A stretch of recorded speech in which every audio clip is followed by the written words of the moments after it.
Hey everyone, स्वागत है आप सभी का रक्षा अनप्लग्ड पर। बात करने वाले हैं दीदू जीजू के बारे में। साथ ही साथ थोड़ा बहुत विवेक दिव्यांका की यहाँ बात होगी, क्योंकि ऑब्वियसली सेम सेम कंटेंट आया है दोनों का, तो थोड़ा सा कंपैरिजन है। और साथ ही साथ जो दीदी जीजू के एक फ्रेंड है ना, जो राइटिंग में उनका साथ देते हैं, पिराग, उनका भी मैंने कॉन्टेंट देखा है और उसके बाद इन पर सवाल करने की बहुत ज़्यादा इच्छा हो रही है। तो वो सब कुछ हम करेंगे और प्रोटेस्ट पर भी हम बात करेंगे। तो शुरू करेंगे प्रोटेस्ट के साथ। तो मैं पहले ही आप लोगों को बोल देना चाहूँगी कि जो लोग इस प्रोटेस्ट के खिलाफ हैं, या तो वो ये वीडियो स्किप कर देना, और जो लोग पूरा सुनने के बाद ये लिखने वाले हैं कि हम आपको अनसब्सक्राइब कर रहे हैं क्योंकि आपने प्रोटेस्ट को कॉल आउट कर दिया यहाँ पर, या आपने जो है पॉलिटिकल मुद्दा उठा लिया, या फिर भाई आप गलत जगह हो तो हम आपको अनसब्सक्राइब कर रहे हैं, शौक से कर दीजिए, प्लीज़ आप कर दीजिए। मुझे कोई प्रॉब्लम नहीं है इस चीज़ से, क्योंकि मैंने हमेशा हमेशा सच को सच और गलत को गलत बोलने की कोशिश की है। जो मैंने देखा है उस पर मैंने आवाज़ उठाई है, और उससे मुझे काफ़ी ज़्यादा हेट भी मिला है। मुझे कोई फ़र्क नहीं पड़ता, सच बोलने की राह से मैं पीछे नहीं हटती हूँ। यहाँ मैं स्टूडेंट्स के साथ हूँ। अब काफ़ी लोग बोल रहे हैं कि फंडिंग आ रही है, ये आ रही है, चाइनीज़ एजेंट, ये वो। ऑब्वियसली जो मेन स्ट्रीम मीडिया है वो यही घुट्टी पिला रही है, कुछ जो लोग हैं वो घुट्टी पिला रहे हैं। तो पीजिए आप, अगर आप में थोड़ी सी भी क्रिटिकल थिंकिंग होगी तो आप समझ सकते हो कि अगर ये लोग चाइनीज़ एजेंट होते या फंडिंग यहाँ वहाँ से आ रही होती, बहुत कुछ हो रहा होता ना, तो ये सारे के सारे स्टूडेंट के लिए अब झुके नहीं होते, या किसी चाइनीज़ एजेंट को जाकर सूप नहीं पिला रहे होते और जी कर कर उनसे बात नहीं कर रहे होते, और एक बार जेल भेजकर उनको वापस ऐसे भेज नहीं दिया होता। तो सबको पता है कि क्या हो रहा है, कैसे हो रहा है, कैसे जनता को मैनिपुलेट किया जा रहा है, ये सबको पता है। लेकिन अभी फिलहाल के लिए जो हो रहा है वो बहुत सही हो रहा है। जो स्टूडेंट्स अपनी आवाज़ उठा पा रहे हैं, आज मैं देख रही हूँ कि कितने कितने लोग जो हैं वहाँ पर इकट्ठे हो रहे हैं। कितने लोग तो उनको खाना पीना भेज रहे हैं, यहाँ वहाँ से ऑर्डर करके, स्विगी जोमेटो ये कर रहे हैं उनको साथ देने के लिए। उनकी चप्पलें चली जा रही हैं, उनकी चप्पलें उनको के लिए ऑर्डर कर रहे हैं, और उस पर एक ये हमारी सरकार जो उन पर डंडे और लाठी सब बरसा रहे हैं। आज जो उनसे सवाल कर रहे हैं वो एंटी नेशनल हो जा रहे हैं। इनको जनता ने बनाया है, और आज अगर जनता पर ही डंडे बरसाए जाए, कील लगा लगा कर उनको मारा जाए, उनके साथ इतना गलत व्यवहार किया जाए, तो उस पर आवाज़ भी ना उठाई जाए। और ये बॉलीवुड, ये पूरा का पूरा बॉलीवुड, कुछ चंद लोग थे जो कि वहां पर सपोर्ट करने पहुंचे थे। कुछ लोग जिनमें स्पाइन है वो बोल रहे हैं, जो स्पाइनलेस है वो तो चुप है। और उसके बाद क्या हुआ कि सारे के सारे एक लाइन से आ गए बॉलीवुड वाले, एक लाइन से। कुछ ऐसे लोग जिनकी उम्मीद भी नहीं थी वो भी बोलने लग गए। क्यों? क्योंकि उनको ऊपर से आदेश आए। जब उनको बोला गया कि अब आप बोलो, तो भाई यहाँ पर मैं स्टूडेंट्स के साथ हूँ।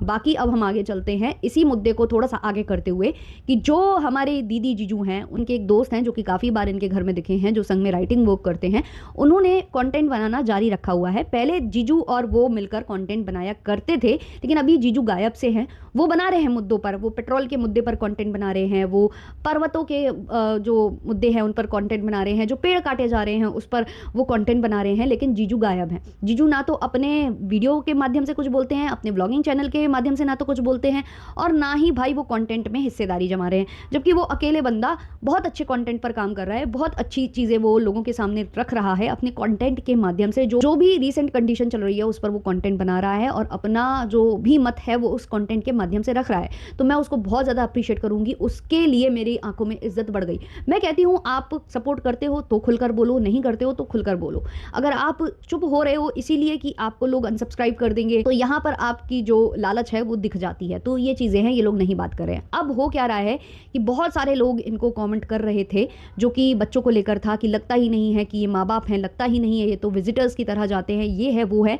तो उस पर जो है आज सर जी ने घुमा फिरा कर बात की है। मैडम की तरह बात नहीं की है। जैसे मैडम आ जाती है ना कि बिल्कुल से सवार हो जाती है ऑडियंस के ऊपर, बिल्कुल उनको खरी खोटी सुना देती हैं, बैश करके रख देती है, रेंट वीडियो छापती हैं, वैसा सर जी नहीं करते। सर जी उसके लिए मैडम को आगे करते हैं, लेकिन खुद जब कुछ बोलना होता है, खुद किसी को जवाब देना होता है ना, तो बहुत घुमा फिरा कर देते हैं। और वही उन्होंने आज किया। वो आज जो मजाक चल रहा था ना कि जाओ तुम मैक्सी पहन कर आओ, तुम्हारे बाल उजाड़ो, मेकअप बहुत ज़्यादा है, मेकअप उतारो, ये करो वो करो, ये टॉन्ट था। ये उन ऑडियंस को टॉन्ट था जो इनको कमेंट कर करके सलाह दे रहे हैं, या ये बोल रहे हैं कि आप बच्चों को विजिटर्स की तरह देखते हो। आज वाले व्लॉग में भी मैडम बोली हैं कि हम तो भाई सुबह से देख ही नहीं पाए, मिल ही नहीं पाए, क्योंकि वो सो ही रहे थे। मतलब इतना लंबा कौन ही सोता है। ये कहो कि आप और उनका टाइम मैच नहीं हो रहा, वो जब जग रहे थे तब आप सो रहे थे, जब आप जगे तो फिर वो सो गए, ऐसा कुछ हुआ होगा ना। तो ये सारी चीज़ें ऑडियंस पकड़ कर इनको सुना रही है, तो इनको लग गई हैं मिर्चियाँ। तो अब ये बोल रहे हैं कि हम जाएंगे, ऐसा कौन सा शैम्पू लगा लें कि हमारे बाल झड़ जाएं, और तुम तो भाई ऐसे बाल बना लो, और तुम तो मेकअप उतारो, मैक्सी पहन कर आओ, तब लगोगी तुम माँ। तो ये जो था ना, ये मजाक बनाया जा रहा था उस ऑडियंस का जो इनको कमेंट करते हैं। अब जब इन्होंने ये मजाक बनाया है, उस पर आए हैं बहुत सारे कमेंट्स, जिनको हम आगे लेंगे। पहले हम ये वाला व्लॉग डिस्कस कर लेते हैं जिसमें वैक्सीनेशन हुआ है बच्चों का, और उस पर भी इन्होंने भर कर कंटेंट बनाया है। वैक्सीन के लिए जाने से पहले बातें, वैक्सीन के से आने के बाद बातें, पूरी वो व्याख्या वो, और वहाँ पर भी पूरा ब्लॉक किया है उन्होंने, पूरा ब्लॉक किया है। अब अपने बच्चों का वेट भी दिखाया है इन्होंने, जबकि ये चाहते तो उसको हाइड कर देते, ना बताते। इसमें नज़र नहीं लग रही है, क्या ही कर सकते हैं, लॉजिक इनका अलग ही काम करता है। और बस यही सारी बातें, जो सच होता है ना वो कड़वा होता है, उसके बाद लगती हैं मिर्चियाँ, उसके बाद इनका जो ईगो है वो हर्ट हो जाता है, बहुत ज़्यादा ईगो हर्ट होता है इनका। अब यहाँ पर मैंने विवेक और दिव्यांका का नाम इसी वजह से लिया था क्योंकि उन्होंने भी ये सेम व्लॉग शेयर किया है। उस व्लॉग में उन्होंने इतना डीपली कुछ भी नहीं दिखाया है, उसको लेकर ज़्यादा व्याख्या नहीं की है, बस मंदिर को लेकर ज़रूर उन्होंने बताया है कि उनकी इच्छा थी कि मंदिर वो लेकर जाएं।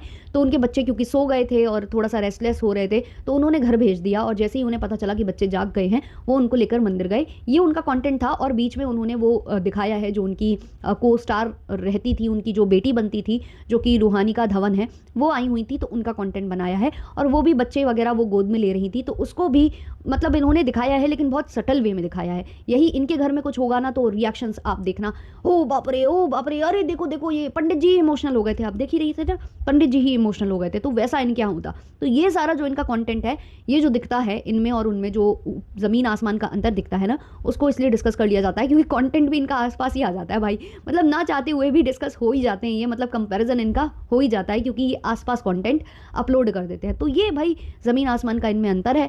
अब आ जाते हैं हम वही कमेंट सेक्शन के ऊपर जो कि ऑडियंस ने इनको किए हैं, इनकी ये गंदी हरकत के बाद, जहां ये मजाक उड़ा रहे थे ऐसी माओं का जो कि बेचारी अकेले सब कुछ हैंडल करती हैं और उनके पास टाइम नहीं होता है, ना चाय पीने का, ना कॉफ़ी पीने का, ना बाल बांधने का, ना अपना जो है श्रृंगार करने का, क्रीम लगाने तक का उनको फुर्सत नहीं मिलता है। उनके लिए जो इन्होंने कमेंट पास किए हैं, उसको लेकर जो इनको कमेंट सेक्शन में खरी खोटी सुनाई गई है ना, वो कमेंट्स लेते हैं। किसी ने लिखा है, शेम ऑन यू सर जी, माँ से पूछो जिनके पास कोई हेल्पर नहीं होता है, बच्चा भी संभालती हैं, खाना भी बनाती हैं, घर का सारा काम भी करती हैं, खुद की एंग्जाइटी संभालती हैं, रात भर जागती हैं, ससुराल के ताने अलग से, उसको एक चाय तो क्या सही से खाना भी नसीब नहीं होता है, you are making joke on it. फिर किसी ने लिखा है, shame on you sir ji, mocking on mothers, physical and mental strain they go after their pregnancy, highly unacceptable. फिर किसी ने लिखा है, when the mother is all alone with the child whole day, father is in office and you are living in a city where no relatives is there, the same situation happens sir ji, you don't get time to eat food also, it may be mazak for you but everyone cannot afford two nannies, shame on you। फिर किसी ने लिखा है, I think if you ask your mom sir ji, she must have gone through the same thing. Actually ये लोग तो ऐसे behave करते हैं ना कि ये लोग तो चांदी की चम्मच नहीं, सोने की चम्मच लेकर पैदा हुए थे, वैसे ही ये लोग बातें करते हैं। मतलब इंसान में जब पैसा आ जाता है ना, तो वो अपनी जो रूट्स है ना उनको जब भूलने लगता है ना, वहीं से उसका पतन चालू होता है। फिर किसी ने लिखा है, आपको बिना पेन के, बिना 9 मंथ कोई तकलीफ के बच्चे मिल गए हैं, 2 नैनियाँ मिल गई हैं, एक हेल्पर मिल गई है और एक अदर हेल्पर भी घर में आती है। आपको मजाक उड़ाना बहुत आसान लग रहा है, जब ये सब अकेले मैनेज करना होता है ना तो दिन रात का पता नहीं लगता है, और आप लोग तो सोते भी अलग हो, पूरी नींद लेते हो। आपको क्या पता कि बेबी डिलीवरी के बाद एक फ़ीमेल किस कंडीशन में होती है। बच्चे की तो खुशी से सब केयर कर लेते हैं, जो फीमेल की हालत होती है वो आपको क्या पता। 100 बात की एक बात, जो चीज़ें खुद ना की हो उन पर आप ऐसे कैसे कमेंट कर सकते हैं। मैं कभी कमेंट नहीं करती हूँ, बट आज मुझे बहुत बुरा लगा है। बेबी होने के बाद मेरी नज़र में माँ की इज्जत कितनी बढ़ गई है, मैं आपको बता नहीं सकती। बहुत फैसिलिटीज़ हैं, बट जब हम पैदा हुए थे हमारी माँ के पास कुछ नहीं था, और ये शायद आपकी माँ ज़्यादा बेहतर बता पाएंगी आपको विमेन की रिस्पेक्ट करनी चाहिए एटलीस्ट। आपसे तो ऐसी उम्मीद नहीं थी। क्यों नहीं थी भाई उम्मीद? आपको क्या लगता है कि वो गुडी गुडी शो होते हैं तो वो गुडी गुडी है? जो भी होता है वो स्क्रिप्टिंग के तहत होता है, और मैडम भी जो रैंट वीडियो छापती है ना, उसमें कहीं ना कहीं इनकी अनुमति होती है। ये गायब जरूर होते हैं, बट इन्होंने आपस में डील कर रखी है कि तुम बुरी बन जाना, मैं अच्छा बन जाऊंगा। एक गरम दल और एक नरम दल मिलके बहुत ही अच्छी जो है ना टीम बनाते हैं। फिर किसी ने लिखा है, unsubscribing your channel, I use to watch your all vlogs but now they are not tolerable any more. फिर किसी ने लिखा है, मेरे 2 मंथ का बेबी है एंड सच में बाल बनाने का, नहाने तक का टाइम नहीं मिलता, 10 मिनट निकालना मुश्किल हो जाता है। Stop making such comments. अपने साथ रात को तो कुत्तों को रखते हो, बिकॉज वो हर 2 घंटे में उठते नहीं हैं, पूरी रात की नींद लेकर अपना टाइम लेकर तैयार होते हैं एंड अपने बच्चों को गेस्ट की तरह मिलने जाते हैं। फिर किसी ने लिखा है 24 घंटे का चैलेंज ही लेकर सिर्फ एक ही बच्चा संभाल के देखो 2 दिन में विदाउट किसी हेल्पर के, जबकि कोई घर का दूसरा काम आपको नहीं करना है, फिर भी आई एम श्योर कि सिर्फ एक बच्चा भी आप नहीं संभाल पाओगे। और बड़े आए न्यूली मदर पर जोक करने वाले। फिर किसी ने लिखा है sir ji for your kind information, actually जिसके पास नैनी रखने की सिचुएशन नहीं होती है ना, तो उस माँ का सेम हाल होता है जिसका आप मजाक बना रहे हो। फिर किसी ने लिखा है sir ji lost all the respect by making such mockery statements. खुद से बच्चा पैदा किया होता तो समझता माँ की हालत क्या होती है। पड़ोसी के बच्चे की तरह खुद के बच्चों को लेते हो तुम लोग। वो लोग क्या जाने वो दर्द, वो anxiety, financial physical burden, shame on you sir ji. तो ये सारे कमेंट्स थे इनके कमेंट सेक्शन के नीचे। तो इस वाले वीडियो को मैं यहीं एंड करना चाहूँगी। अच्छा लगा हो तो लाइक शेयर सब्सक्राइब हाइप कर देना। मिलते हैं नेक्स्ट वीडियो नेक्स्ट पॉडकास्ट के संग, तब तक के लिए टाटा बाय बाय।